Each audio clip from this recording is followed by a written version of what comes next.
কিন্তু গ্রামের লোক আমাদের তলোয়া চাটে, মানে আমাদের পাটগুলো চেটে দেয়, আর আমরা আপনাদের চাটি। প্রধান সাহেব, জনগণ যে খাবার খেপেছে এগুলো সামলা যাচ্ছে না। ওরে আপনার ফলে কিন্তু খড়ি পর জনগণের যে নেতা ছিল না, ওকে আমরা কিছু দিয়ে দিই, তাহলে ওর মুখটা চুপ করে যাবে। ঠিক আছে, তাহলে ওকে তুই খবর দিয়ে আমার কাছে আসতে পারলে আমি ওর সাথে কথা বলি। ঠিক আছে, তাহলে আমি খবর পাঠাচ্ছি। প্রধান সাহেব আপনাকে ডেকেছে। আমি ওই গ্রামের সবাইকে ডেকে আনি। না না, শুধু আপনাকে একা ডেকেছে।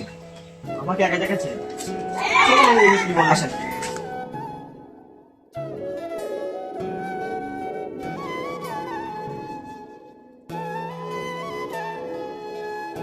প্রধান সাহেব, আপনি ডাকলেন কিছু ভেবেছেন গ্রামের বিষয়ে?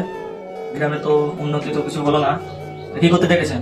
ঠিক আছে, আপনার সাথে আমার কিছু কথাবার্তা আছে, আপনি এদিকে সরে এসে বসুন। কি বলছেন বলুন। আপনি যে আন্দোলনটা করছেন, গ্রামের 5টা মানুষ এক জায়গায় করে, এটা না করলেও পারতেন আপনি। ঠিক আছে, আমি আপনার কিছু উন্নতির কথা ভেবেছি। আমার উন্নতি মানে? আপনি কি আমাকে ঘুষতে চেষ্টা করছেন? শুনে রাখেন, আমি কিন্তু বিশাল স্টেট লোক, আমি কিন্তু ঘুষ দিই না। সাবধানে কথাবার্তা বলবেন। আপনি তো চাচ্ছেন কেন? থামুন, 5 লাখ টাকা দিলে হবে? ঠিক আছে, 10 লাখ দিচ্ছি। ঠিক আছে, 20 লাখ টাকা দিয়ে দিচ্ছি। 20 লাখ? আরে হিসাবের কি দরকার ছিল? আমি তো আপনাদের পুকুরি। পুকুর জানেন না? আমার মুখে লালা করে। আমি আপনাদের পুকুর, আপনাদের সন্তানের মতো না। আগে বলে এইসব আমি ফালতু ঝামেলা ঘাড়ে নেই জীবনে। আগে বলবেন তো এসব কথা। ঠিক আছে, সে তো তুমি আমাদের কুকুর। এটা চেকটা নিন।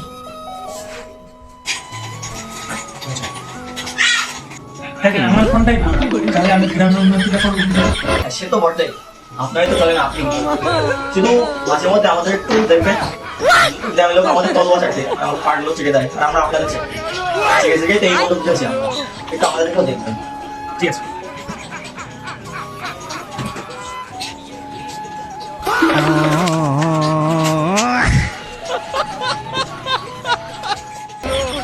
ঠিক আছে, তাহলে তুমি গ্রামের মানুষের সাথে কথা বলে নিও, ঠিক আছে? সে তো বটে, সে তো বটে।